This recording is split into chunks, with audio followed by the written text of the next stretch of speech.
until... So usually I was getting, what's it called? I was getting, like, notifications saying, like, it was losing frames. So I don't know. We're just got to go for a little bit and see if it's lagging or not. Yeah. Well, I'll just wait for people to join back in a little bit. I think it is lagging. Fuck, again? Well, or is it just a delay? Is it? It might be delayed right now. Yeah, the delay is one thing. The lag is probably another thing. Dude, I wonder what the fuck is happening. But it might be okay. I don't know. Yeah, because, like, I don't know. My internet's completely fucking chill. And, like, if you're good, like, your internet shouldn't really affect it that much because, like, it's going through my shit. And, like, my shit is saying that I'm completely fine. So Okay. I'll just wait to see if people come back in. Like, I'm not getting a notification right now saying I'm losing frames or anything, so I don't really know. Seems much better. Much better. Okay, fucking thank God. Okay, cool. Cool. I had to hack. Did my hacking thing, you know? Nice. I got the cheese. Well done, Dom. so very well done. Where were we? We were actually on this battle.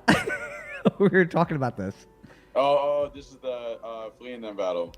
Yeah. But yeah, we were talking about you a lot smoother now, no freezes. I'm seeing. All right, cool. I think I had like hardware acceleration on Discord, and I just turned it off, and now kind of adjusted the bitrate a little bit too. So I guess we'll see how it goes. But yeah. So I mean, we're gonna see at the end of this battle. You were talking about how it's more than just, you know, you have to pay attention a lot, and when you have jet lag, it's pretty bad. It's much better. Yeah, Good, cool. Also, just like moving from that into this general discussion about like, what am I doing up there, and it's like, how is that, you know, different from, I guess, regular DJing, but also what is required of that, and, you know, just going into some of those details about like, there's a lot required, and there's a lot of attention I need to place, not on like, you know, specific moves exactly. So like, someone could do a round, there could be a whole, not even gonna lie, there's like whole battles, and it's like, I don't know what anyone did. Someone's like, oh, who won? I'm like, I don't know. I forget who won. And they're like, you know, I'm like, I don't know. Yeah, I mean, technically, it probably feels like a fever dream to you because you're only getting glimpses like here and there. So like, yeah. And I'm just looking for those like how people dance to know like if I, you know, start rocking doubles or whatever, are they actually going to respond? Yeah. Then I'll look at them.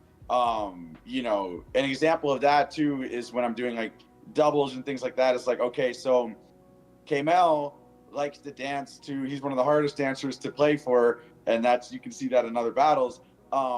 He likes to dance to the whole song. He likes certain songs that have sort of arrangements that kind of build and have different things, and he likes the song or whatever. So, you know, I have to choose certain songs for him, you know, or try that, like, you know, I think that he's gonna enjoy, that he's gonna be able to get down to, and then, like, you know, get the battle at least moving from there. Now, there are other instances like where I played a song and then he kind of looked up and he was like pausing for a second. I was just like, oh, I could tell by how he was looking at me, he wants me to play that from the beginning. So some songs he's not going to want to let you, he's not going to want you to mess with.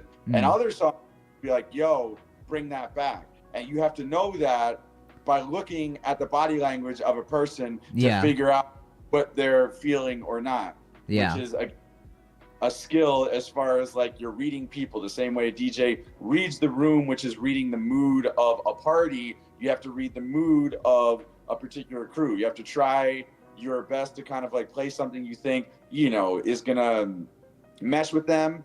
But then also there are times where I'm like, all right, the last round I gave you something that I know you're gonna respond well to. This next round, I'm gonna challenge you, and I can do that. But at this level of like a big event, you don't want to get too experimental or too like, yeah.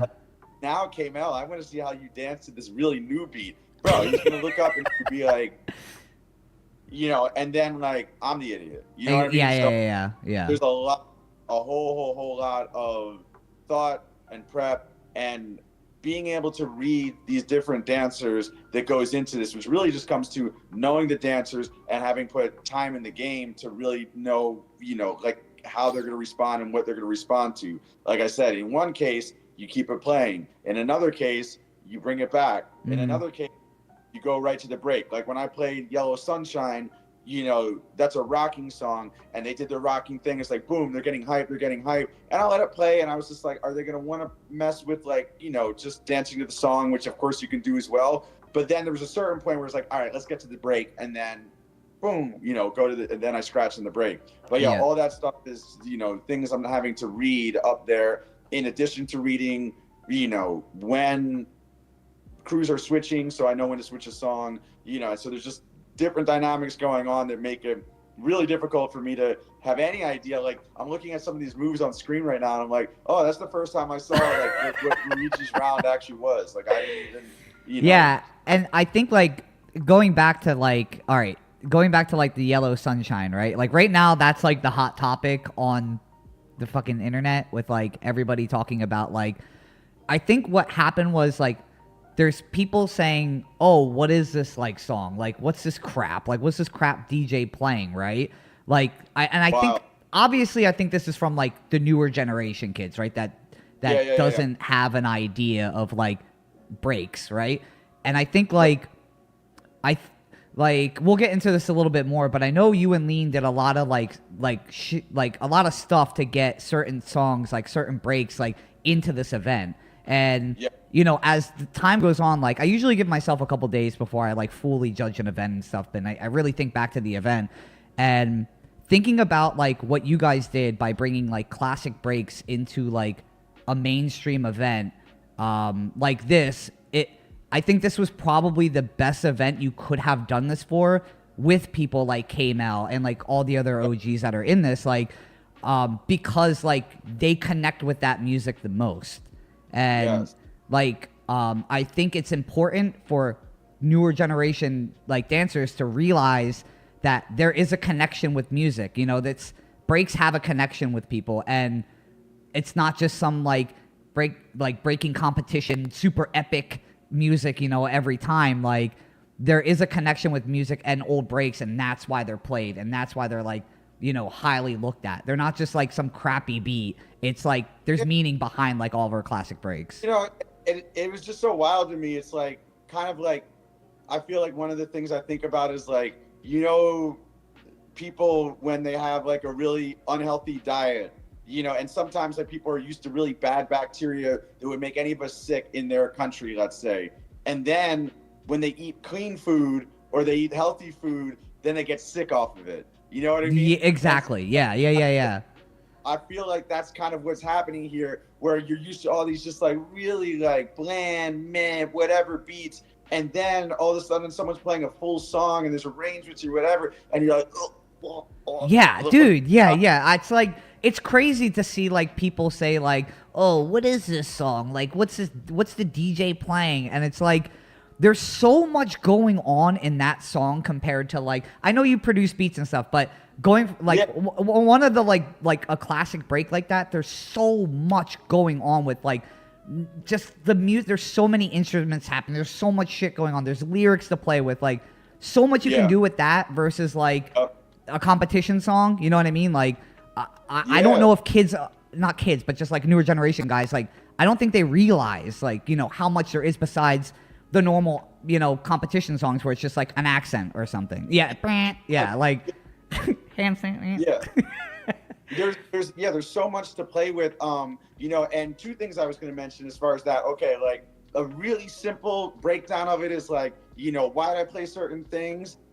Classic event, classic music, by that, it's like also everyone knows these songs, even the newer people that were in the battle, but it's just like, this is going to be the vibe for this battle because it's the reboot of a classic battle. So you play classic.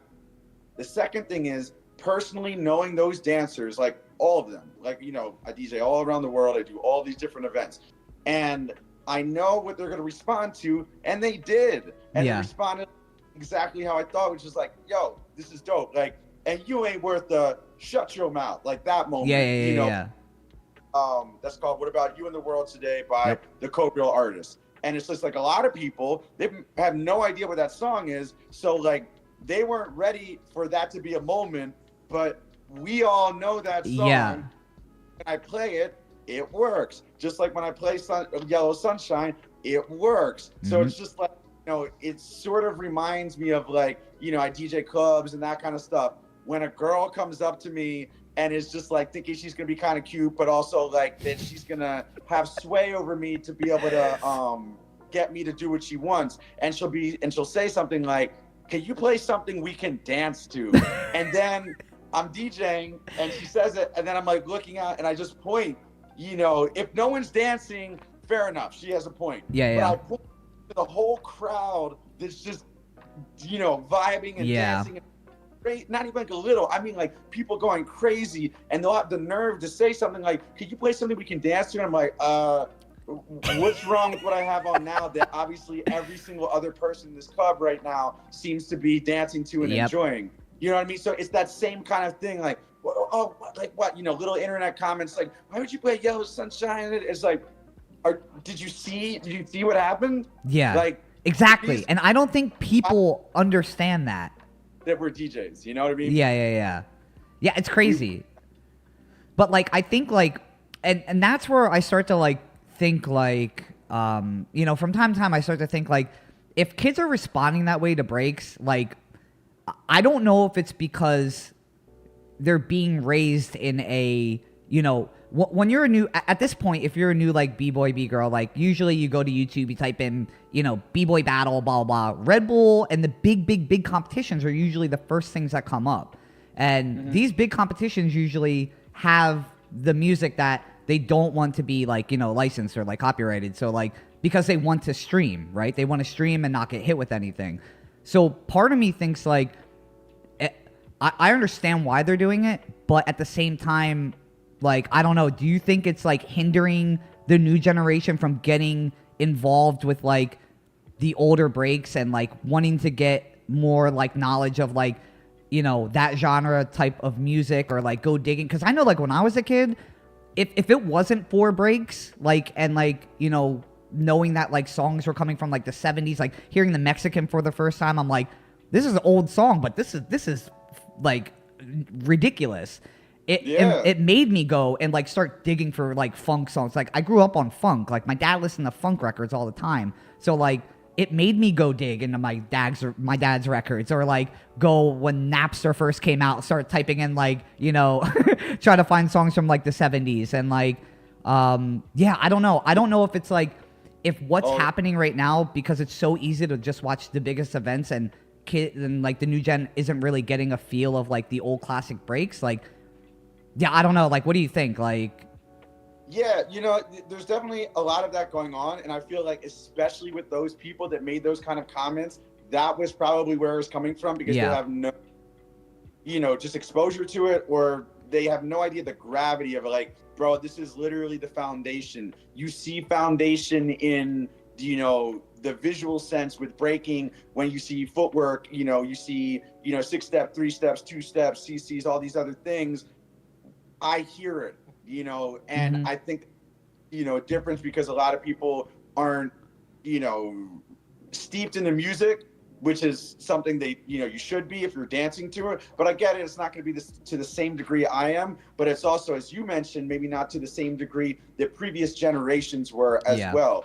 So if you're not steeped into the music, you can't hear it as we can hear it. When you hear a beat that sucks, what you're actually thinking is, this is being played in a breaking context, but this beat doesn't have the foundation, or at least some of those elements of foundation, to be something we break to. It sounds terrible. The drums aren't funky. The melody is like a, you know, some like, you know, little synth that they play. Like, none of this is actually dope. And the reason that you're able to make that judgment is because you have the foundation of music, not just the dance, but of music, to understand what, you know, is more relevant. You know, you can push. I don't always want to be like, breaking music is only this one thing, but it's like, you know, you can sort of push and be like, can you do this? You know, can you dance to this? Like, okay, fine. But when it's really not it, and it really doesn't have that foundation, we can just hear it the same way that most people could see that a dancer doesn't have the foundation. And I've started to explain it this way more because I think that a lot of people who, like I said, aren't steeped in music, okay, I understand that, but I know that you know the dance, so I'm going to put it in dance terms of why I don't think this is good, because I think that it has nothing to do with the culture, and the way that you know it has nothing to do with the culture is there's no even like tiny bit of foundation from this culture that I hear in that. And it's not a diss, like the music could be great for something else. It's not even about like the music is the worst ever, but when it comes to what we're doing, it has no relevance. And if you get a funky dancer and you put them on one of those beats, number one, if it's someone like K-Mel, he's gonna look at you like, what is this? This sucks. And he's gonna show it in his face, and everyone else who doesn't show it in their face is gonna be thinking it. You know, and so that's the big difference. Yeah, like you said, it's definitely a generational thing. The other thing I wanted to mention about it, and then I'll let you come in to, respond off that, is that, people have this like Red Bull is the end all be all, kind of mentality, right? And yes, it's some of the biggest competitions, that does sometimes set a standard for music, etc. But people will go all day complaining like, oh, this clear music, this is ruining, the competition. It's like, bro, or lady bro, this is like 1% or less of all competitions.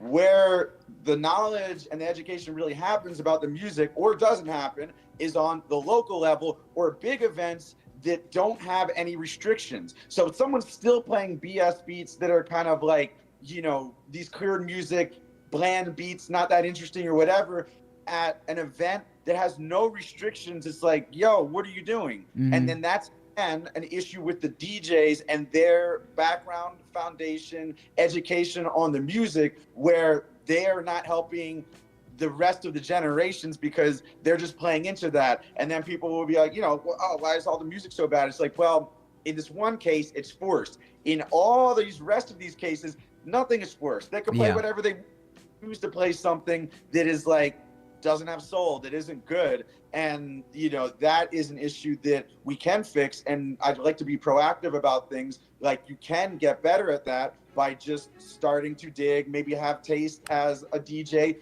grow that taste, and then introduce the people that you're around in your local scenes, in your semi-big events, or even your big events that aren't streamed, and start getting real music in there. And then balance that with, okay, yeah, play some new stuff for sure. But when like it's all new stuff and it's all stuff that's just like very questionable, I could deal with like occasional questionable song type shit. I'm not trying to be like, music hardcore, this is the only way. But when the whole jam is that, there's a problem. And when the whole jam is that and there's no restrictions, it's like, bro, this is a DJ's problem. This is not cleared music is the boogeyman. It's like, no, this is people's taste. That's the problem in that.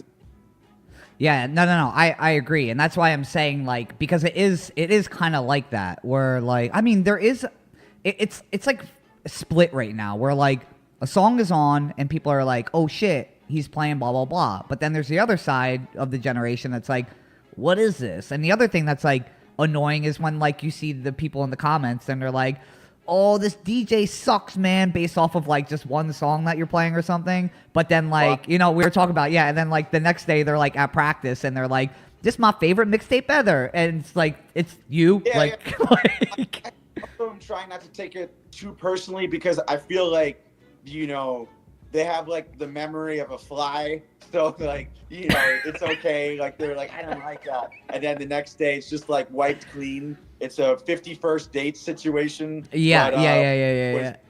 So it's all good. Like I'm just like, all right, they say what they say. And some of these people are gonna last like a year in the culture. You know what I mean?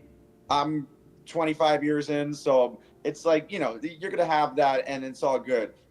For some of them, I want to be like, hey, yo, you realize like just these things that I got a little knowledge behind it. I also did like help to innovate the whole sound with even the produced breaks. You know what I mean? So it's like, yeah, exactly. Yeah. Now it's like, I don't get that new side too. It's like, no, I get that one. And I help push that forward, you know, and did things with that. I also get this side. So it's just like, there's not really, when you sit a person down like that, there's not much to stand on as far as like, you may not have liked that, but you can't deny that I have, you know, the background, the history, the resume where I know what I'm doing. Yep. I know exactly what I'm doing and who I'm doing it for. And like I said, back to what I said, classic event, classic music. I feel like I'm trying to break certain things down to the easiest possible explanations. And the possible one is that right there. And I think that that's what people, if they start to understand and be like, oh, okay, that makes sense. You know, it's like, oh, these dancers really respond to this kind of music. They're classics because a lot of them are older, you know, or a lot of them grew up in that certain era. Yeah, it makes sense that that should be played. Like, bro, the whole vibe of this event would have been like super, super weird if I had to only play that cleared music. Dude, I still would have, but it would have changed everything. Like, I can't imagine, like, some of the older guys breaking to, like, what you hear today, like, in the, you know, the BC ones and shit. Like, all the music that was produced. Like, it just, for me personally, it would have looked a little awkward. Like, I can't explain it fully, but it just would have. Like, it just makes sense to have the classics with them, right? Like, yeah, like a K-Mel dancing to a beep, beep, beep, beep, beep, you know, dude. Well, what did was Freestyle Session when they did the 40 and up battle? Was that like? I know he had a problem with the music there, didn't he? Was that you? Were you DJing? No, I was DJing. But perfect example of there's no cleared music, you know, thing going on. Yeah, they could play what they want. And then it was just a song that was like kind of a tepid, a little bit of a weak beat type of song. It wasn't the worst, but it was just like, eh. And like, you saw him, he was just looking up, like, gotta read it. Yeah. You gonna switch this up or what, you know? Oh yeah, Scheme DJ'd. I wonder what Scheme was thinking. Scheme's the homie though. Scheme is the homie. That's why, like, I wasn't even. I'm kind of surprised it was Scheme because it doesn't sound like Scheme. I was standing right there, and it just kind of was like, but like, I'm not gonna tell Scheme to be like, hey, yo, you should switch this, you know. And then like, K-Mel is not gonna just on the strength of whoever's DJing be like, okay, I'll rock it. Like, he's a dude, man. If he doesn't feel it, it's not happening. And again, when you're dealing with the dynamics of you have a giant show, a giant production, all this money put in, trust me, I was going like hardcore, going through all the lists, and I'm like, well, if this person wins and this, then I should play this song for that. So, you know, there's all these just, you know, considerations made to make sure that I played properly for whoever was on the floor. Yeah. And I mean, also, like, to be fair, like, I think it's fine for, like, every DJ to have, like, their own style of, like, you know, what genres they really dip their toes into and whatnot. Yeah. Because, like, Scheme does have, like, a different, like, but again, like, that's what makes you guys, like, your own DJs, you know, like, your own. Because today, like, there's also, like, a lot of the jams that I'm, like, watching or, like, listening to, it's, like, usually either songs you're playing, songs Scheme's playing, songs that are, like, just already known, and, like, part of me is like, is anybody digging anymore? Like, I know, like, I know, like, a handful of DJs that I'm like, all right, I know you dig. Like, and I mean, like maybe 2 handfuls of DJs that I actually know go out and dig. Other than that, it's like the world of breaking with all these events, and, like, you only have a couple of DJs that are actually, like, really digging and, like, trying to push the limits of something else. Because I also think a lot of people are now like, oh, well, I need to start producing beats because this is what people are looking for now, is to produce beats, right? So do you think, like, that's, like, hitting, like, that kind of generation of, like, DJs wanting to get into it? Do you think, like, they're like, I don't want to dig because that's not where, like, the money is or something? Or, like, what do you think? I think they're just, people are lazy, you know? They just want the easy I mean, that's true too, yeah. Yeah, no, it's big time people are lazy. It's kind of like, it is, as what you mentioned is happening, where there's a bit of a change of the meta, I guess, where it's like, people are like, oh, I want to make my own original beats. I don't want to dig for them. Yeah. And I get that, because again, I was part of the wave that, like, really started to push that and change that. But at the same time, I never stopped digging as well. So it's like those things need to come at the same time. And, you know, to what you said just before then, a lot of this comes down to balance. And that's what Lena and I have talked about for years, you know, whether we're talking about each other's styles or like just discussing it, but then also discussing about what needs to be broadcast to other people. It's just like, yo, have your style, do your thing, whatever. I get it. And it's just like, you know, push certain things. I don't have to love every beat that someone else plays, but it's just like, show me that you have a foundation. Like, let me hear that you have a foundation, and let me see and hear that you have a balance of like, you know, this music takes from funk music, jazz music, hip hop, like, you know, a lot of people, which I really enjoy, you know, are more and more down these days compared to when we were first getting down. Yep. Like the dance to hip hop in battles, you would have it a little bit with like faster Big Daddy Kane and whatever, but people weren't playing like that slightly slower but energetic hip hop in battles. And then like some of us, you know, started to do that a bit more, and it was nice. Like, so. Yeah, You know, I think that whole like switching. Cut Nice at IBE, he obviously had a classic battle where he played all hip hop classics and went over like amazingly. So I'm not trying to say I was, you know, the one to start that or something like that, but more so it's just like, you know, you've just seen people get a little bit more and more comfortable with having hip hop in battles. So yeah, you know, back to the different, like have a balance in what you play, you know, do all that stuff, and then include your own beats. Maybe I don't love them, but hey, at least you balanced it with like, but by the way, here's Wu-Tang, and by the way, here's JID, or whatever it is. You know, Brown, or here's like this other, you know, random funk artist. Like, just have a balance with how you play things. I feel like that is the most important thing, you know, as far as like, you know, not trying to dictate exactly what people do, but just so we don't go off on this like only the beats I made type of thing, you know. And so going to that is like, man, this is another kind of issue. Is like, I'm open to the beats that people make, but a lot of them are so bad, and I'm just like, a lot of people don't come from music, from a musical background, which I'm, you know, grateful to have happened. But that means like listening to jazz, listening to other things like when I was a tiny kid, and those sounds were in my ear. Then going into elementary school and playing instruments, going to middle school playing instruments, high school playing instruments, college playing instruments. So I've been playing music this whole time. And a lot of people are like, oh, I want to make beats, I want to make music. And then, you know, without trying to gatekeep it, it's just kind of like, do you know anything about music? Like, even, you know, music isn't all about like, can I read the notes, that stuff. But I mean, like, in your ear, have you absorbed enough to know what to do to make dope music? And the answer that I can tell you by listening to a lot of these beats is no. You know what I mean? Like, you can hear that they just don't know music like that. And again, that's fine, but then don't push that on people. Don't say, well, let me make all these beats and stuff like that. It's like, bro, how are you gonna make a dope beat if you don't understand music? You know, you're trying to make a dope beat. You have the tools, they're really easy to get now. You get your little pad, you get whatever else, but it's just like, if you haven't listened to it, studied it, etc., how are you gonna actually be dope at making it? So again, the proof of that is like, the people, they'll even be like, yo, FLEG, what do you think? And I've been trying to be really kind of brutally honest without being mean, but I'm just like, bro, this ain't it. And that same thing that I explained about the foundation, I'm like, you don't have any foundation in your drums. Your drums don't sound good. Your drums sound quantized. Your drums sound like, you know, you have a clap on this. We barely dance to claps. Like the clap sound that, you know, you know, you hear a lot in popping.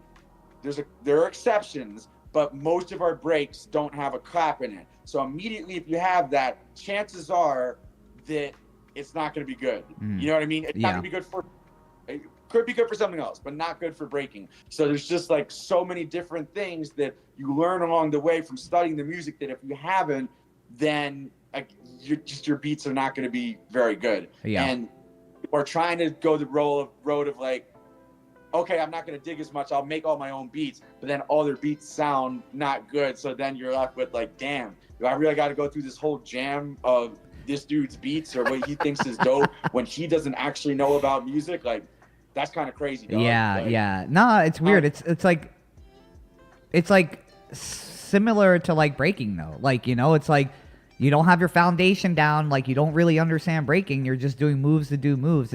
It's very similar to what breaking is, and like, you know, viewing breaking. Like, you're not really viewing breaking the way you don't view breaking the way you did when you first started breaking 25 years into breaking, you know? Like, it's just, it's a lot.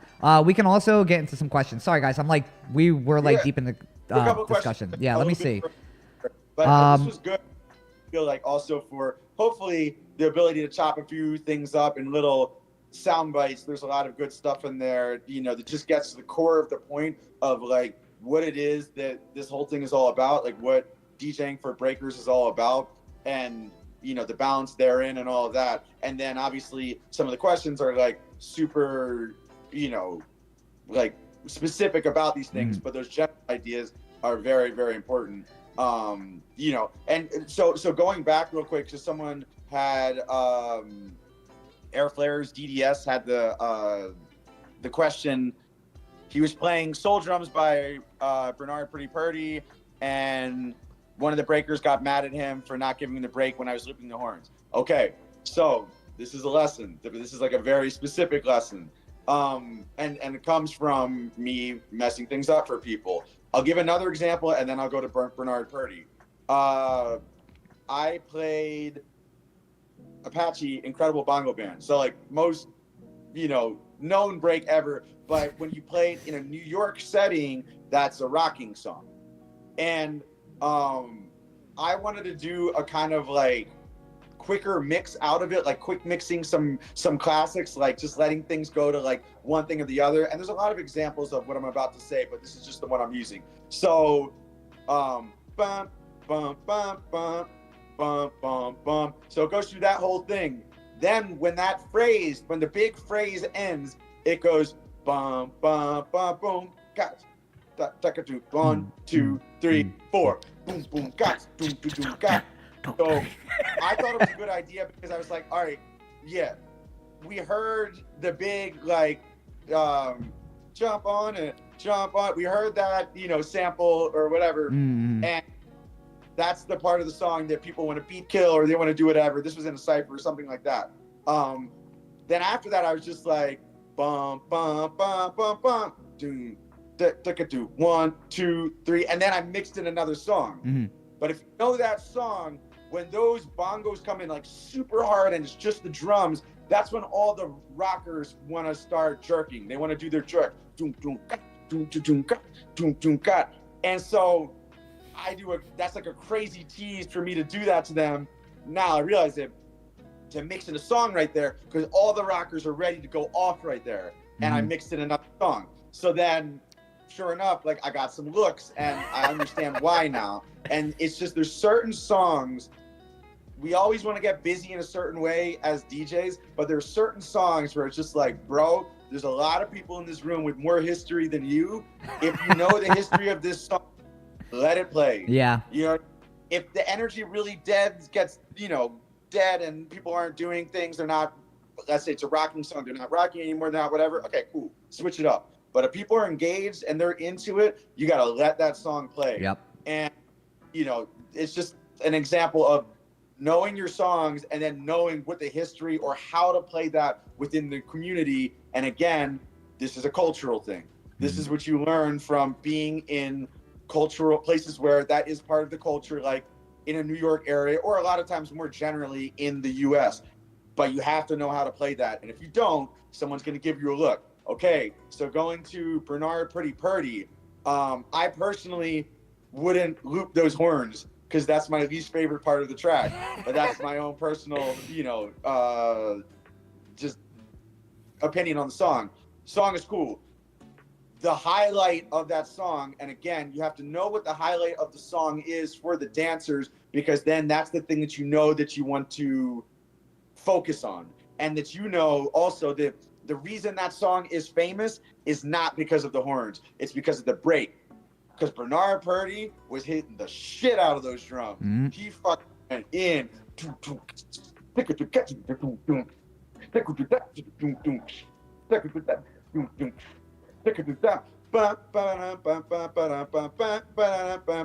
hear even how I'm like emoting that and showing it?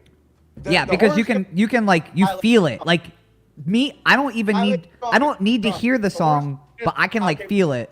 hard, but like the drums are the things that fucking slap. Yeah. So that's what people want when you're playing that song. So the reason they got angry or they looked at you in weird ways because they want you to loop that part, or you let the horns go for a second. Dun, dun, dun, dun, dun, dun, dun, dun, dun, and then even naturally, without you having to mix it in, don't loop that part. Let it play, and it goes through like a blues progression. This is the music knowledge background I'm talking about.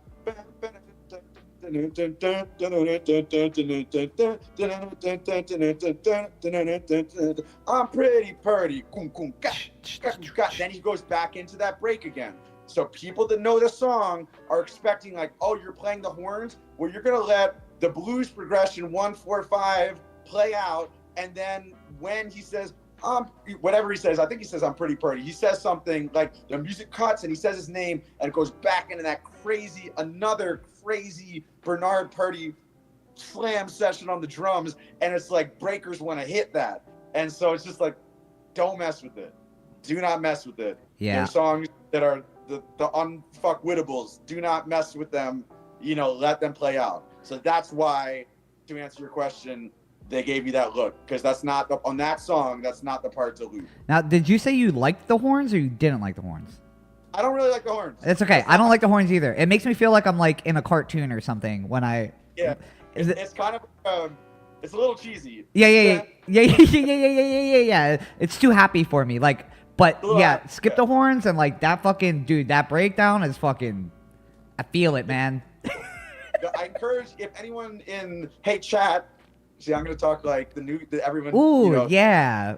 Hey Matt, if anyone hasn't heard that song, you should probably go listen to it because, just for the drums alone, Bernard Purdy is all over lots of different funk records in the 70s. He has a really distinctive style. He's also really hilarious. Like, if you look at, there's a classic video of him teaching drumming, and he also has the other style where he's just doing like, it's kind of soft. And then like when he starts adding little tiny details, he'll be like, oh, I'll see if we can get maybe I'll put this link in the chat real quick because it actually is worthy of it. But in any case, like, that guy's a monster drummer, but on soul drums, he's just going nuts. So yeah, I just encourage it strictly for the knowing what that song is, and also because Bernard Purdy's the man. You should listen to that. But yeah, so that kind of answers that question. Certain songs, and some of this, like I said, is cultural. Like, if you have specific songs you want to talk about, I could tell you about like how I play them or how I've learned to play them through being in the culture and all of that. Because there's a lot of different ways to play different songs, but that specific song, that's my, answer to how it should be played and why maybe someone wasn't happy with the way you played it, and it was because of that issue right there. But yeah, let me find this other one. Bernard Purdy.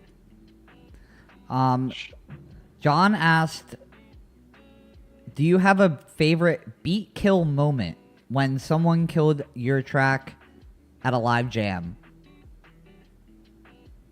I mean, a classic one probably has to be obviously the Issei one, and which with the Issei with the track that I made that, like, I don't even play that track anymore, but it was like, an anthem for a little bit of time there. Oh, speak of the devil, he's on right now. I know, yeah. Yeah, but yeah, like that Issei, the joint that I did at Silverback Open 2016. 16? And what we think about that is, like, obviously I made the track for breakers, and so I made it to be predictable in a certain way. Mm-hmm. But that was the first time I ever played it. Oh. And so to be able to like be on it like that for the first time, like, he made that song into like oh shit, this is the Issei beat, and it made it really hype because the song was meant to be hype to begin with, of course, but then like he just got it immediately and reacted to it, and it was just like, bro, that was yeah, and it must be like super dope for you, like, to play it and see somebody react to it like that for the first time. Like, yeah, and then you're like, fuck yeah. Yeah, well, and that one obviously is leading you to hit the beats in these certain ways and whatever, but it's like, bro, I play joints, like, this shows you the kind of, what would you call it? Just like the disparity between types of songs, you know, as far as like trying to get a song into the scene, like trying to get the scene acclimated to know the song and know how to dance to it. Bro, some songs I've been playing for 6 years, for 10 years, and then finally a certain battle, the right dancer gets it, and then they kill it, it becomes popular in footage, and then people are like, oh, I know how to dance to this song now, and I've literally been like, yes, this is what I could see in my head. I can't do it, but I could see that a lot of you have the ability to do it, but no one has. Finally, someone actually reached it and was able to bring out the full life of this song. Yes, that is what this song looks like. You know what I mean? That's what this song looks like, is how you dance to it. You're the physical embodiment of it, but sometimes that takes 10 years. Sometimes that's why crazy. Say crazy is like first time playing it. Like, that's nuts. That's sick. That's crazy. Yeah. Good question. Somebody just asked, how many songs did you play per Diaz's round? 364, I think. I was going to do one for each day of the year, but I thought, let's reduce that a little bit. It's a little bit much.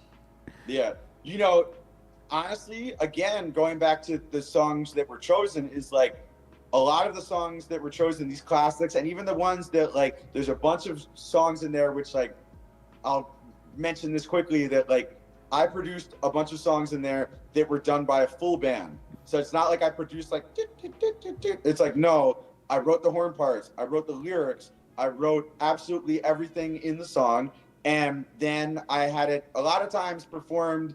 It can be performed all at once and recorded like that, but a lot of times, for just the sake of how I wanted things recorded, I would record the horns in one place and then the singer in another place and all of that. But all of those songs, like, whether I produced them or they were classics, they were specifically played to be songs that had a lot of layers to them and depth to them, not just like a single repeating loop, with the exception of like a couple of the beats that I played.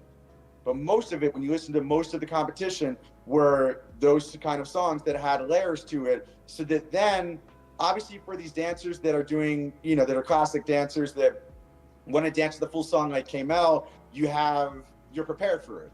But then also, when you come into things like, I had no idea who Diaz was, I'll be honest. And it was just like, oh, but he's doing 1 minute rounds.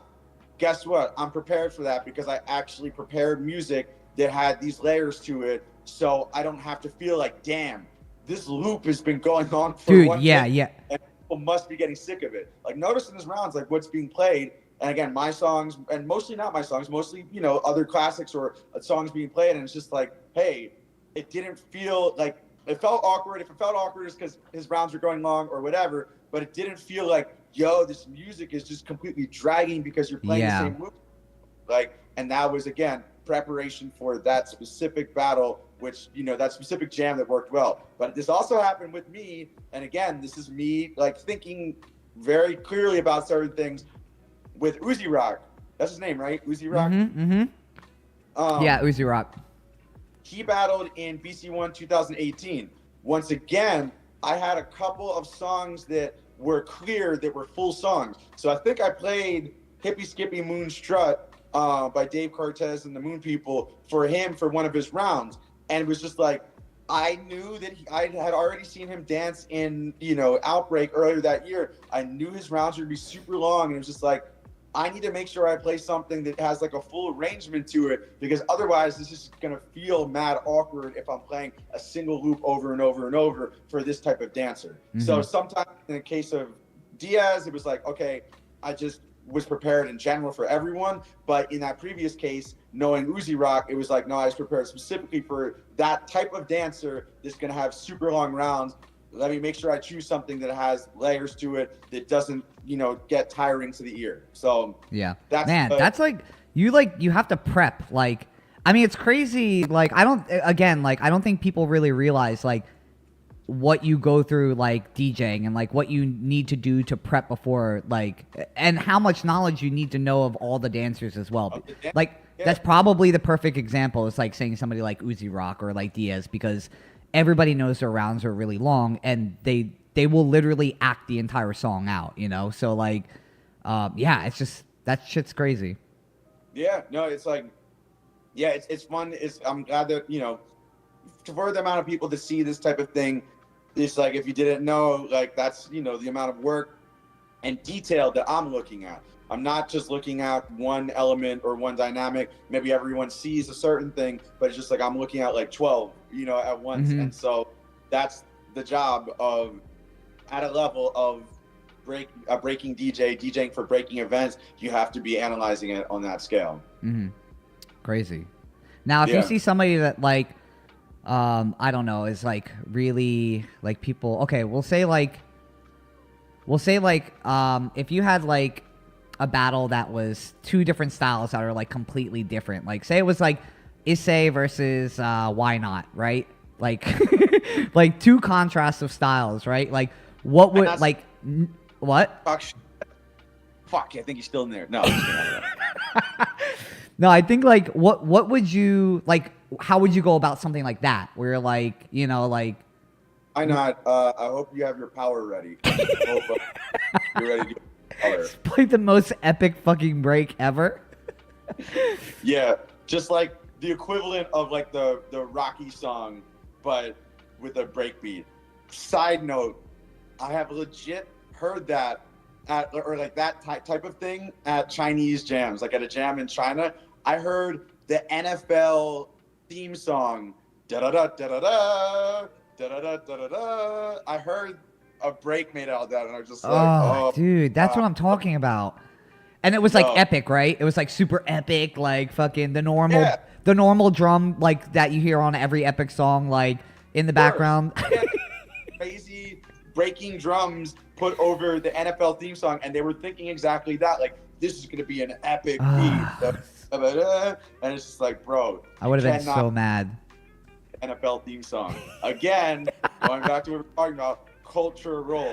It is cultural, and it's just like, you know, I don't even have the proximity, you know, that other people have. It's like if you grew up in like Black Latino neighborhood, that kind of thing on the East Coast, and even in other places too on the West Coast, and it's just like there's certain things that are even more steeped in, you know, those folks than for me. And it's like, I know this, but at the same time, it's just like I am around it a lot, and then the things I didn't know, I had to start to learn and all of that. When you go outside that context, there are these cultural things that I just hear it, and I'm like, I know you thought that was epic and that'd be a good idea. I know you also thought like, oh, NFL, that's very American. Or let's say you take an NBA song, that should work, right? And it's just like, just absolutely not. That's just like a no-go zone.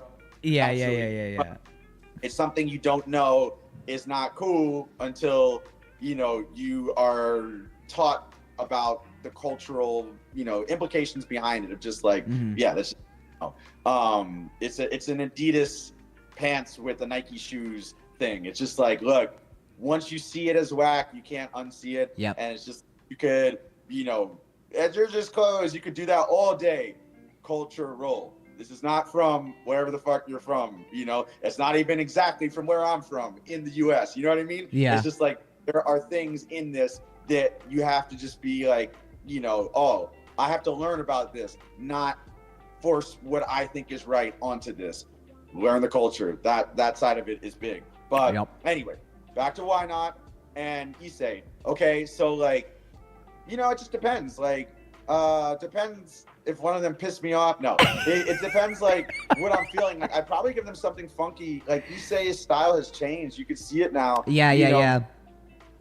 He is dancing and listening to a lot more elements in a song. He's always been listening, obviously. So actually, that wouldn't be a hard one. I could just pick whatever I want. And it's like, maybe it's a funk track or something, but it also has a break where, you know, there's some things you could hit. No matter what, I actually have confidence in both of those dancers. Obviously, Why Not? But even in Issei, big time, to be able to, you know, fully listen to the song and then draw out certain elements. But maybe like a more polar example would be a Why Not, and I don't know, just someone who's like a only beat kill type of b-boy. Yeah. And once, like, I would want to put something that has this solid ground to it for someone like Why Not. It's kind of like, without being like massively, the way I think of it is like, without trying to be biased to a certain dancer, anything I play, because I do this, should be able to be danced to by anyone. So if I play something funky, you should be able to dance to it. If I play some other stuff, you should be able to dance to it. And so I'm probably going to err towards like, I want to make sure the people that are really steeped in the culture, that know about it, that can dance, like I want to make sure all ends are covered. Because the dude doing power moves, if I play a certain funky track, but that also has some horn hits in it, like they should be able to find it. Like they should be able to find where the big beat ones are and things like that. So there are some songs, there are a lot of songs that can work for both of those situations. But I want to make sure that I have the groundedness in there enough to be able to have stuff to play with for the person that dances more. Yeah. That's makes the sense. answer. Cool. It makes sense. Someone asked if you play video games like me. You don't. No, not really. No video game questions. I watch a lot of comedy. I dig for records and occasionally go to the gym. That's what I do. Nice. I like nerding out on food. But yeah, I don't do the video games. You have a very good taste of comedy. Thank you, sir. I think all of us in LOZ have the same taste of comedy. Yeah, thank you. I appreciate that. Yeah. No, I enjoy it a lot. I like other art forms. I like a lot of improvisational art forms. So like I like jazz, you know, in terms of other music. That's not like I'm all day like gonna leave you listening to breaks or something like that. I like music and art, and comedy is one of them, with these improvisational elements to it, because in all of them, I always just say like, it's all the exact same. Everything is the same. Foundation, learn that foundation really good, create on top of it. Use your own personality, your own creativity to create. But the only way that it really makes sense is if you build it on top of a foundation.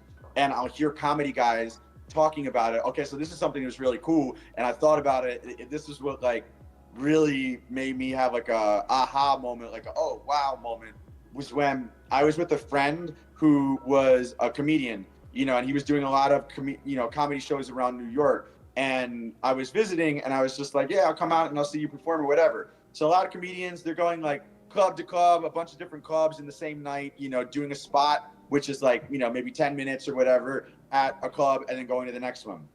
So the coolest thing was when he was in my ear, like as a show was going on, and it was a friend who he knew, and his friend was on, you know, in doing his spot at the comedy show, like he was, you know, doing stand-up comedy. And as the dude was telling jokes, my friend was in my ear being like, oh, that one usually hits harder. That didn't hit as much. Oh, okay. Oh, yeah, he killed it with that one. And then like something like he killed it with the joke, and then he went to the next joke, and then my friend could tell that it wasn't as strong of a joke, and he was like, oh, he should have ended it there. He should have just finished it right there. And I'm like, bro, exactly what a breaking round is. You know what I mean? You ever see someone do something and you're like, yo, he doesn't stop wasting your moves. Yeah.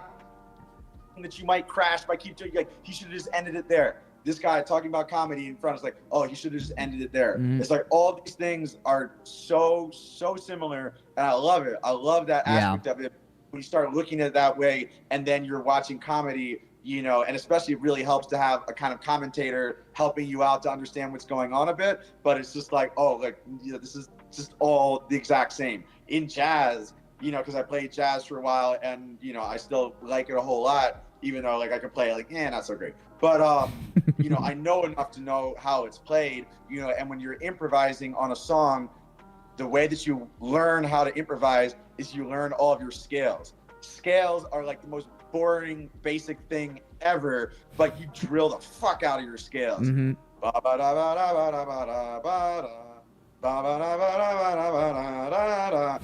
do that all day. You do your arpeggios. You do all of your different practicing on that. And after you learn all of the most boring, so to speak, and you know, scales and the ways to play the scales in different ways, then you start to have the tools to be able to create and improvise. But if you don't do all of that foundation work, like there's no way you're going to be able to improvise. Or you're going to go to a session, let's say, where there's a bunch of jazz guys improvising, and you get on thinking you're hot shit. Again, same exact type of analogous situation with breaking, and you're going to think you're hot shit, and then just be like, bro, nah, that ain't, like, you got to learn. That ain't it.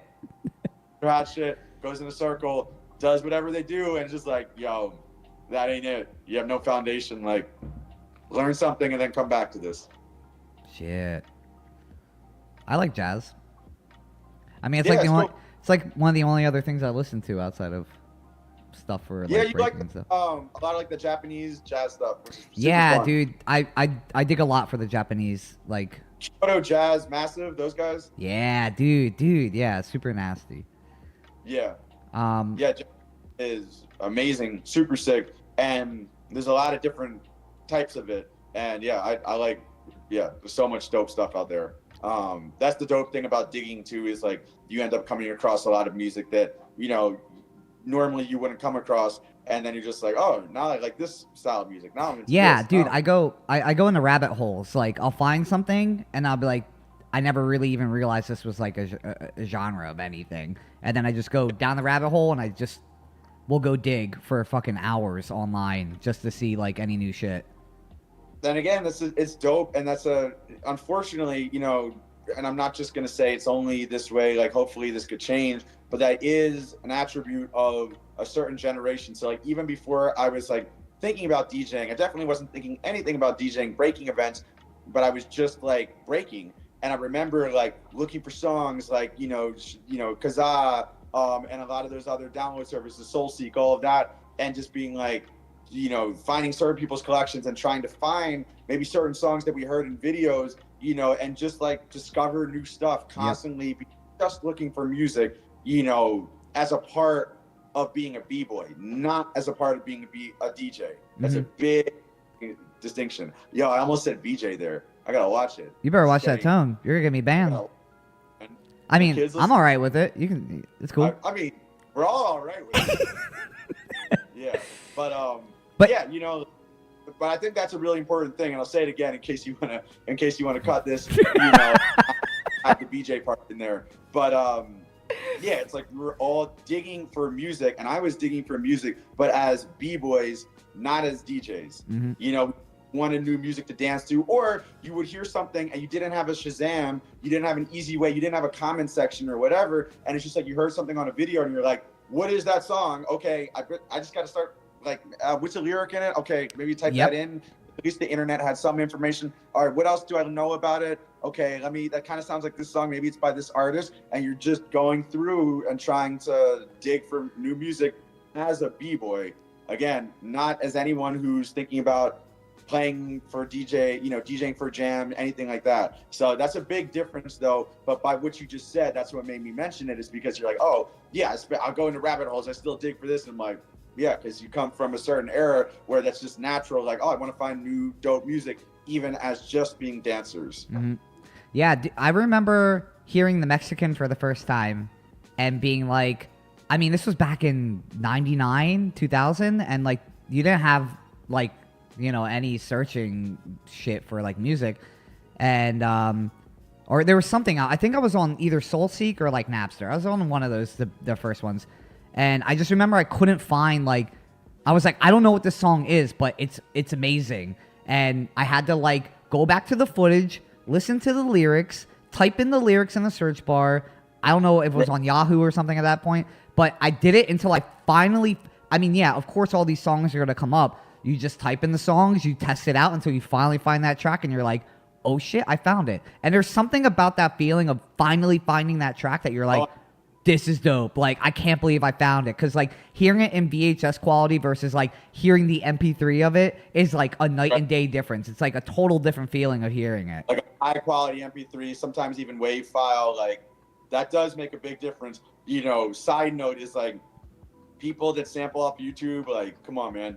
You got to sample off a higher quality. Like, YouTube quality's gotten better, which is cool. But like, and I'll even occasionally play a YouTube rip, like, I'll be honest, but it's just like, sometimes it's the craziest thing. It's like, instead of ripping it from a record, I'm just lazy or don't have access to it. And I'm like, fuck, I just want to play this song. All right, you know, YouTube rip or whatever. But generally, I try not to do that. And most of my stuff is from, you know, legit sources or straight from the record. But yeah, it just sounds way different. There's so much more clarity, especially like in bass and just less artifacts, things like that. It really, you know, makes a difference where, you know, the type of file that you're listening to. Yeah.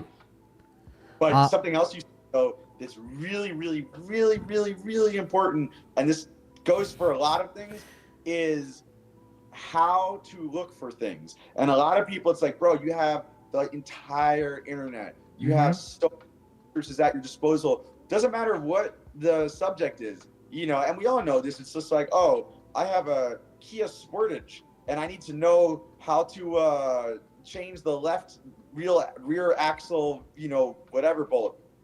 And you type it in that and then tutorial on YouTube and you can find stuff. Same thing with music. Like you said, you type in a bunch of the lyrics and you try to, and then maybe you type in the genre, you know, along with it. Like, and I'm super bad funk song, you know, something like that. Like, then James Brown super bad is probably gonna be the first thing that comes up. Knowing how to look for things, I've just seen it be a lost art for a lot of people, and they're asking questions like, bro, this is very, very easy to figure out. Yeah. If you just realize a way of finding things, but that assumes that you understand the method of how to go about searching for things. So how to search is another thing that's just like, you know, I don't want to say it's completely gone. This isn't an old man rants at cloud kind of thing, but I'm just being serious. Like, a lot of people ask questions like, if you knew how to search, you wouldn't have this question, you know? And exactly. And it could help a lot to find out a lot of information about a lot of different things if you learn how to look for things. I agree. Yeah. I mean, the internet is a powerful tool. Yeah. And this person said, Kazaa, yup, classic. You got to ask Jeeves, yup, that's another one. Just trying to go make sure I get the chat, little questions and such. Yeah, Mr. Hot Pants on YouTube had some heat. That was the way, again, great way. You go, that's a great rabbit hole. Find someone who uploads stuff on YouTube, you know, that has good taste, that's doing a lot of funk or breaks and whatever. And then you're like, all right, how many videos do they have uploaded? Oh, 500? Okay. I guess, like, you know, maybe not do this all in one sitting, but let me start going through some of these videos of the people that are uploading clearly cool funk music. I saw some other, let's see. Wacko is on there. Yeah, definitely record store. Oh, Wacko, yeah. Attendance can help out a lot. Or sometimes I am that guy. If you know a DJ, I'm like, hey, what's that song that goes da da da da da da da? But honestly, some people, when you're like, hey, like, I mean, I'm pretty sure you've had people come up to you and they're like, hey, you know that song? It's like bum bum bum bum bum bum bum bum, and you're like, nope. No idea. You know that song that goes it's getting really fucking into it.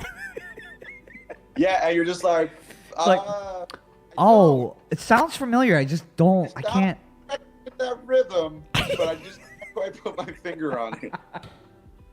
Oh man. Yeah, to the guy who said they're trying to update the music collection. Yeah, buying FLAC, buying those stuff, those things are good. You know what's crazy on a personal note of just like looking for music these days is like Amazon MP3. A lot of times it's not great quality MP3s, but even so, it's MP3s. Just some of these things have made it so hard for you to download the actual file because they want you to stream absolutely everything. And it's like, okay, so for certain things, if it's on a smaller label, like there's Analog Africa, for instance, is a record label that they reissue a lot of dope Afro funk and that kind of stuff. And Soundway is another.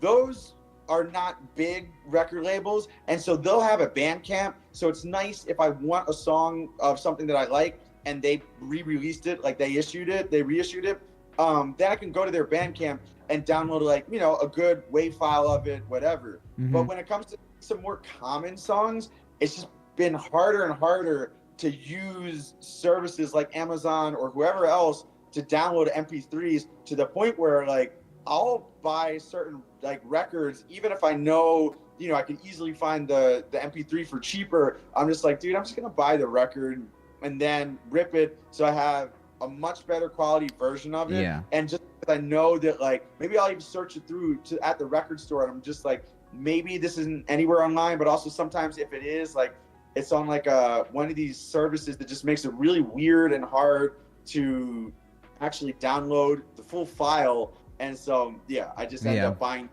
for that purpose. But a lot of times, like, I'm sitting in a room full of records. I always am buying records. A side note too, I was just in Japan, and it's like, bro, the amount of records, the amount of break stuff, like I wish I could play some of it on stream, but like the amount of break stuff that I found, I could probably do a whole mixtape of just digging, and it's all stuff like no one's heard. Dude. You know what I mean? Yeah, so man. Stuff is what I'm trying to say, big time. Yeah.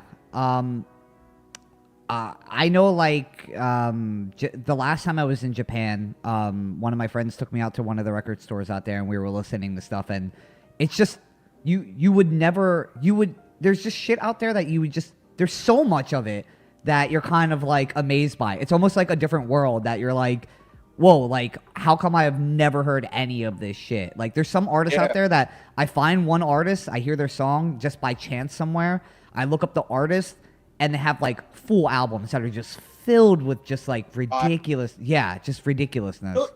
Some of the guys that are, like, classic shit that we know, like a Jimmy Castor, and then you listen to other songs in the album, you're like, yo, all of this is dope. Yeah, like, really fire. I remember having that realization when I got the record with Just Begun on it, and it's just like, of course Just Begun is dope, but then I listen to these other songs, I'm like, yo, this whole album is sick. Like, there's so much on here that, like, just are amazing, and that, like, to break to, like, they're really really dope. Yo, even James Brown, like, people only play like a handful of tracks from James Brown. Yeah, there's a bunch of tracks that are, like, obviously we have, like, our classics. I'll show you a couple of records, but there's a bunch of that we know, of course, and then there's the other James Brown records that are just like, yo, this is fire. Dude, there's like Refuse to Lose is like one of the illest fucking songs to me personally. Like, I love this since I was a kid, and I rarely ever hear it being played at a jam. Good to know. I'm gonna remember that. Just put the NFL, like, song behind Refuse, like, mix it up for me. Like, I'll be down. You want yeah, you need some NFL theme interspersed in there. But yeah, I'll just, like, just for a little show and tell, have a little fun with this. I'll do this quickly, but, like, these are, so I just came back from Japan, and it's just like, here's some of the things, like, types of things that I got. Okay, so it's like, this was a Latin funk, like, super fuzzed out, you know, mostly Latin rock, but then one thing had this break on it. I was just like, okay, that's about more Latin funk. Like, they just have absolutely everything in Japan. But okay, now getting to Japanese stuff, albeit with a lady who is not Japanese on the cover. But this one, like, you'll find a lot of these records that are, like, I don't know how to even explain it. It's kind of like groovy music, you know, like you're at a groovy party, man, like, you know, and it was a Japanese band that played stuff that sounded like American funk soul. Some of it may have been cover versions, but a lot of it may have been just like a new track that they created, and then some of it even has cover versions, have a drum break in it that wasn't in the original song. So original song by, I don't know, Stevie Wonder. Like, I have a version of Superstition, and it has a crazy drum break in it, even though obviously the original Superstition by Stevie Wonder didn't have drums in it. But in these kind of records, you find those tracks and you're just like, yo, sick. Yeah. You know, like, more, all right, so another example, something that's like kind of poppy covers and things like that, but this one's German. And Germany has a bunch of these records. If there's anyone that's dug in Germany, you know this. And it's like, again, maybe some Schlager music, you know, which is like, you know, ho, ho, ho, ho, you know, beer drinking kind of things. And then randomly one of the tracks will have a break in it. And you're like, yeah. What Madman was like, you know, we should drink a lot of beer and then get funky. You know, like, it's crazy that you know, some of these records were made like that. But I listened to it, I heard it, and I was like, yo, this is fire. Another, I'll just show you like one or two more.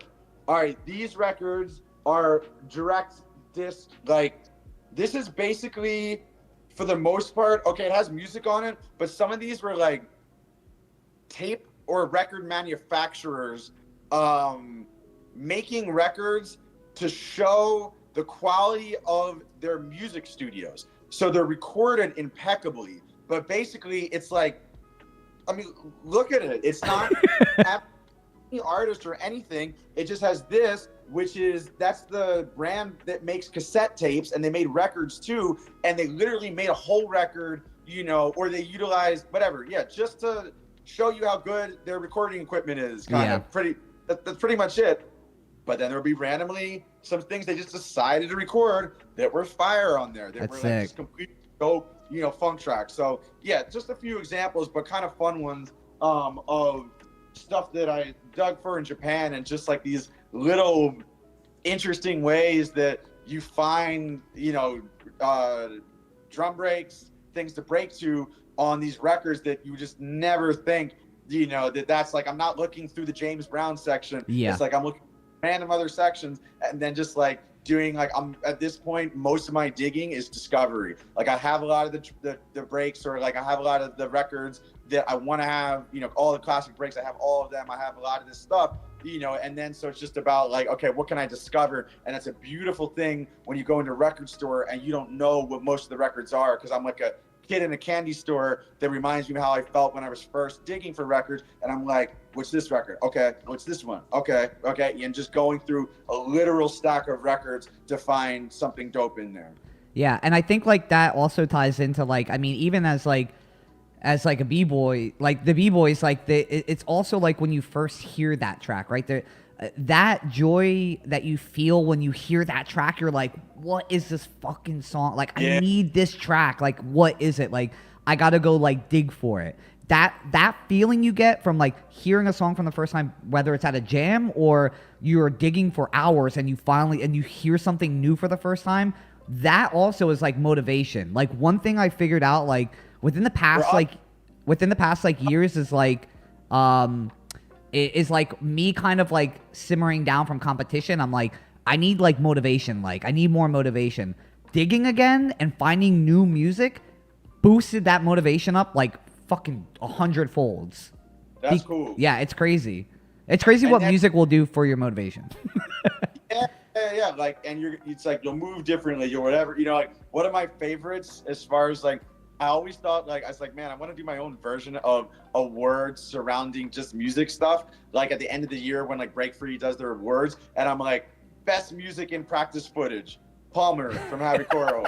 Like he always has some fire stuff on. Sometimes he'll be dancing to like just straight up jazz, and it's just like you just having fun with it, man. Yeah. Like, but all these different like great funk songs, great Brazilian funk, and just like absolutely every possible thing you could think of.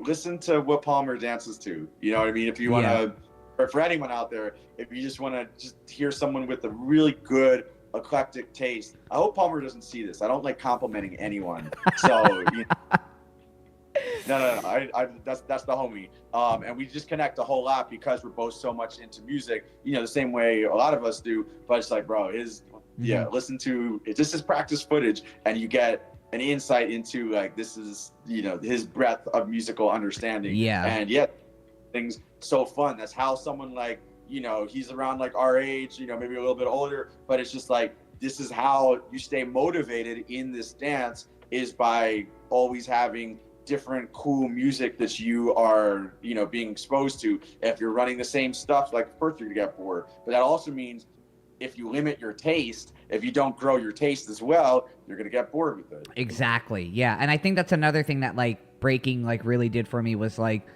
it made me go listen to other genres of music. Like, because I was like, all right, if there's some like, certain style of music that is this good, then there has to be other styles of music that I'm gonna enjoy as well. So it really makes you explore the world of music. Like once you hear something dope, you're like, let me go dig. You hear something dope in another genre, and you're like, I can't believe I just heard something dope in like you're saying, like a German like folk like album. Like it will make you go and like dig and find, and you'll find some new shit that nobody's ever heard before, because a lot of people are very like one-minded into like, I gotta play hip-hop, only hip-hop, or like I gotta find something like in this genre only. Like I think that's what also makes like the creativity of like DJing, like for the people that dig, like that's why you guys stand out so much, is because you guys go and dig, and it's the creative side that like people would never have imagined that you found a German album and you made a break from this little tiny part in it, like, you know. Yeah, and they might not even know. They're not even gonna know that this is from. Yeah. Oh, this must be from like, you know, a band that did a lot of, you know, groovier, funky stuff and whatever. It's like, no, it was like, I mean, they did do something, but it wasn't who you would expect to do it. But yeah, no, that's always something like, I don't know, you know, and it's always just a good feeling, like you said, to find something like that. And that's why it's fun to dig through absolutely everything. And then at a certain point too, you start to get a little spidey sense. My friend told me this as like, he kind of introduced me. I got to shout out my man. There's a lot of people to shout out, you know, people that helped me along, but definitely Mike Bennett and John Logan. Those were homies that I hung out with. And they literally brought me to a record store and were like, this is how you dig. And they were just like showing me basic things, but they were like, some of it is like, who's playing on this record? Who, like, what is the band? Like, is there anyone, like I mentioned, Bernard Purdy by all over a lot of records. I mean, he was a session musician that played drums for a lot of different groups.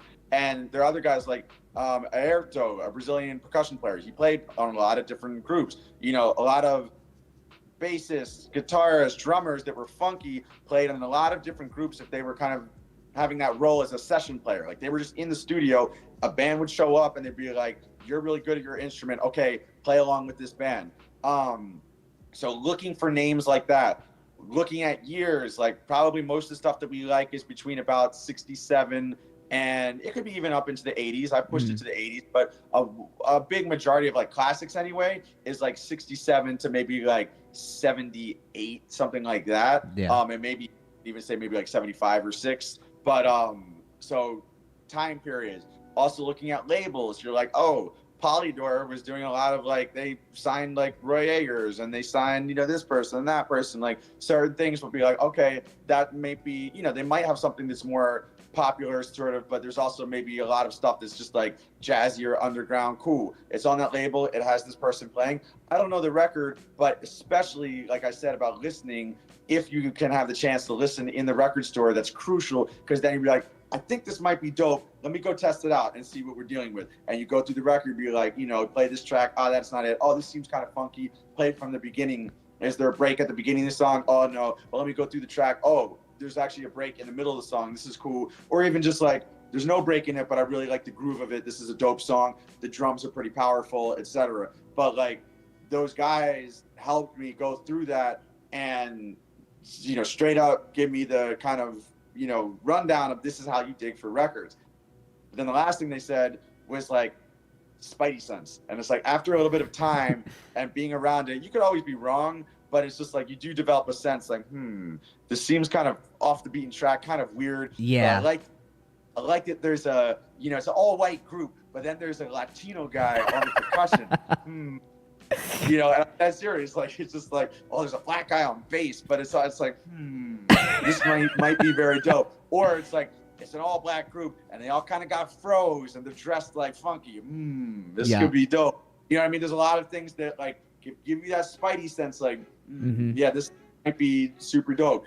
You know, and so yeah, it's cool to learn that and have had people literally run through that with me at a store. I guess I'll be nice and I should try to pass that on, which I have a little bit, but it's like, if anyone here ever wants to go digging with me, come through and I will show you some stuff. It'd be fun. Yeah. I think that's like like we talked about earlier, like I don't see a lot of people digging, you know, and I think that's also a part of like breaking that I kind of miss, is like hearing these like new like tracks that are like just found out of nowhere and I'm like, oh shit, like I need this track. Like it happens still, but I mean, obviously it was more when I was younger because I didn't know about a lot of music that was coming out. Right. But I do feel like DJs were just digging more a lot back, like, you know. They were. Yeah. Because that was like, they didn't have the option. It wasn't as easy to produce beats. You know, it was a little bit more difficult. And so the main way that you were going to get new music in the scene or to make yourself stand out as a DJ would be if you dug for a track that no one else knew. Yep. Yeah. I do have to go in a little bit, so Yeah, I want to cool. get to a couple little questions from other people, and then Yeah. and Wacko then said the one. Yeah, that's another dope JB song. are there any parameters on music for breaking? AER podcast asked. Oh, is that on the YouTube chat? Yes, yeah. I'm looking at it on the YouTube chat. It's like the yes, there's definitely parameters. All right, it just depends. There's like a wide variety of types of music that we dance to, and there's a wide variety of potential things that could be dope. So, usually a lot of the stuff that people are comfortable dancing to, and again, this isn't a hard and fast rule. There are exceptions to all of this stuff, but usually slower hip hop, at about maybe 90 BPM is around the slowest that people want to dance to, but that's not even the case necessarily anymore, which is cool. It just depends on the dancer. But at an event, a lot of times, like, okay, 90 BPM hip hop, you can get away, play a bunch of that. And then BPM is the beats per minute. And then you're going up to, for me personally, maybe max, usually it's like max 122 or so. There are occasional songs that sound good and don't feel rushed at a faster tempo. So like Mongo Santa Maria Cloud 9 is super fast, but it's a sick song. Hell and yeah. It's like if you song, you know how to like maneuver it and you don't feel super rushed. It's a fast song, but it doesn't feel rushed. Those are two things. But a lot of times I personally, and most of the things that we break to will stay between like a 90 BPM and like I said, 122, 125, something like that, but not really over like at 125. It's just like a lot of the stuff starts getting a little bit quick.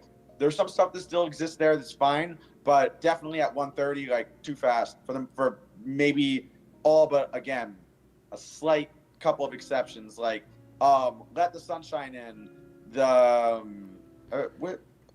version that we all dance to. The normal one that is usually played at the jam. Yeah, that's a super fast song. That's a fast song. Dun, dun, dun, dun. Yeah. But it's kind of chill, but also fast. So it's like, but you know the words too, and you can like dance to the words just the same way that people can dance to the rhythms of the words in hip hop, and it makes it, you have this other dynamic where I'm not just dancing to the drum, boom, da, dun, dun, or I'm not just looking for a horn hit on beat one. But those are some faster songs that feel okay to dance to, but again, it's not that many. It's only a few that are fast that really work like that. Most everything else is like 92, like I said, 123, 25, something like that. Okay, so that's the speed of the song.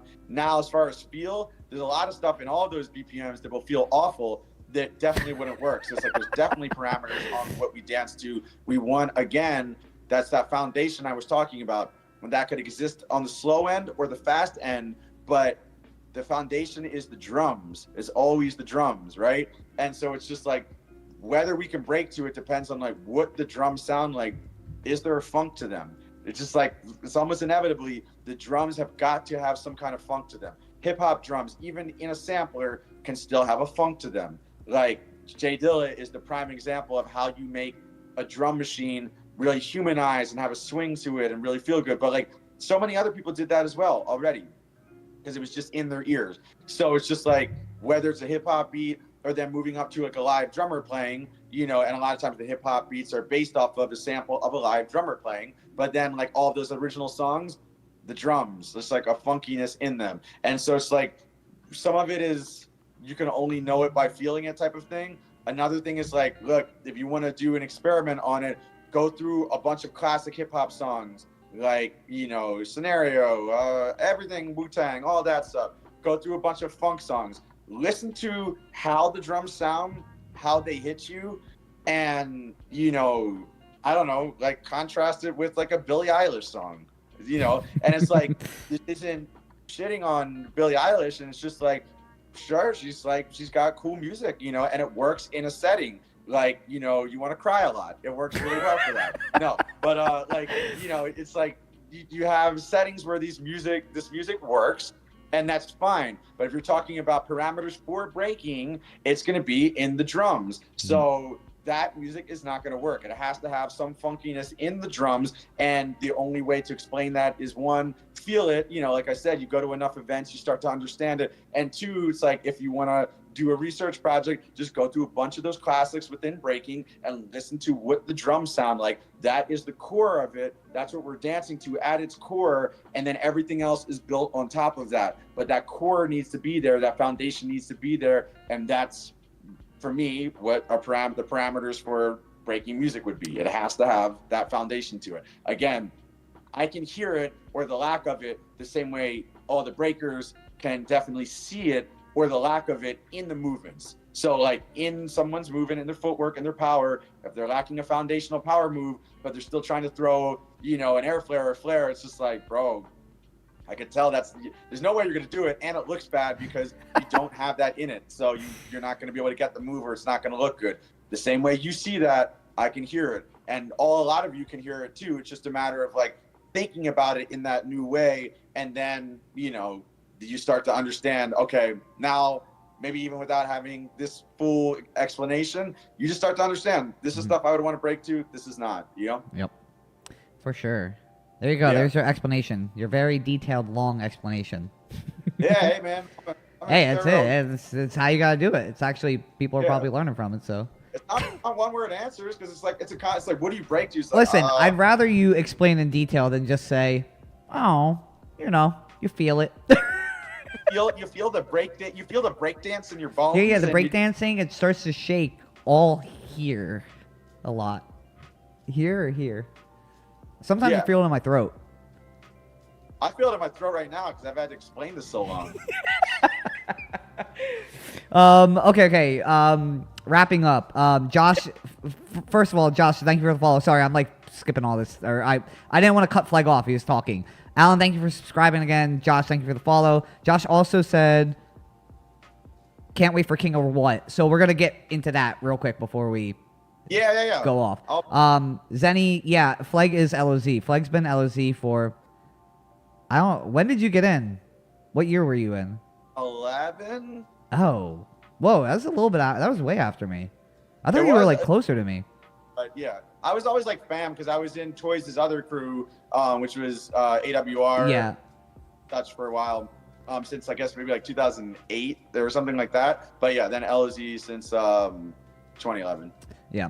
I mean, you guys a lot of people probably don't realize it because they don't think about DJs being in breaking crews. Like, well, a crew, because they usually think it's just all B-boys. But, you know, it was usually, you know, it wasn't just B-boys and crews. It was B-boys, DJs, MCs. Like, everybody was in a crew. And it wasn't just, you know, a B-boy thing. So, also, I like to think, I think it's the case. You can ask Toys, but it's like, I got put down as a B-boy too. Yeah, like, no. You were. Yeah. But I'm saying, like, people probably don't realize it because you're DJing. Like, yeah. Or like you said, if they do realize it, it's like, oh, you're the rando DJ in there. It's like, no, like I'm one of the B-boys in there as well. You know? Yeah. LZ for, you know, nice few battles anyway. And then it's just the DJ so much. It's like, this is my strong suit. Priorities. Like, I've been breaking even up until last year. I just had a knee injury, and it's like I want to rehab that. But like, side note. But like, I'll see people talking shit. I'll just be like, or just like saying some shit online. I'll go to their page. And I'm like, dude, I could fucking smoke you. Like, get out of here. Yeah, because they don't realize like you used to break, and it wasn't like you were like, let me show you my windmills. It's like, no, you had a full understanding of breaking. Like, you were dope. Like, people don't understand. They just probably think, like, look at this guy doing, like, a windmill or, like, a baby freeze. Like, no. Like, nobody goes into... Like, nobody sees you because there's not that much footage of you. Like, I think, like, LOZ Anniversary is, like, the last time, like, a footage was up of you, kind of. Like... Yeah. I mean, not LOZ Anniversary. What was that fucking... The Lab Rats Anniversary. Was that what it was? Yeah. Lab Rats, right? Yeah. Profo, what up, yo? Okay, let's... Wait, what? There was a couple... you know, but like I love and study the dance too. So also, you know, something else though, as a side note, but kind of important, is like I literally am friends with every top b-boy unless they're stupid. But like, you know, most of the top b-boys that are like fun to hang around and whatever, I'm cool with at least, or I'm friends with them, you know, in a close way. And I see them all the time. So we have these discussions all the time. I see people at the top, highest levels of breaking all of the time. And as a b-boy who, as Dom said, take it from him, that like, you know, and I know what I'm doing, even if I'm like not at the craziest level or whatever, I hear and people have taught me a lot of things by hanging around all of these people and also talking to OGs, having like being in a random country and then sitting at like, I'll have times where I sat at breakfast for like 5 hours in a row and like this OG came and then they got up and I was still sitting there. Then this OG came and like we started talking. So it's like I get all this knowledge from these different places. So when I have an opinion on breaking, it's not just from like, oh, I used to break a little. It's like I used to break a lot. And also I get constant, you know, new information or like just like added richness to the information because I talk to everyone at all of the levels, at all of the highest levels, you know, to be able to understand, you know, a good bit about what is going on in the dance. So it's like when I have it's not just like, oh, here's my opinion. It's like, no, this is like an amalgamated, you know, grouping of facts from hearing from all these different people tell me this is how shit goes. You know, this is how breaking is supposed to look and all that. Okay, King of what? Guys, I'm going to announce it tomorrow. The guest is crazy. The guests are crazy, but like one guest typically nuts. And yeah, super hip hop, 2v2 for 2000, but it's really like me trying to bring, you know, hip hop culture because I'm in New York with breaking culture. That should be the same thing. It should be synonymous, but it's not always. So I'm just like, let's make sure those worlds are talking to each other, the music side and the dance side.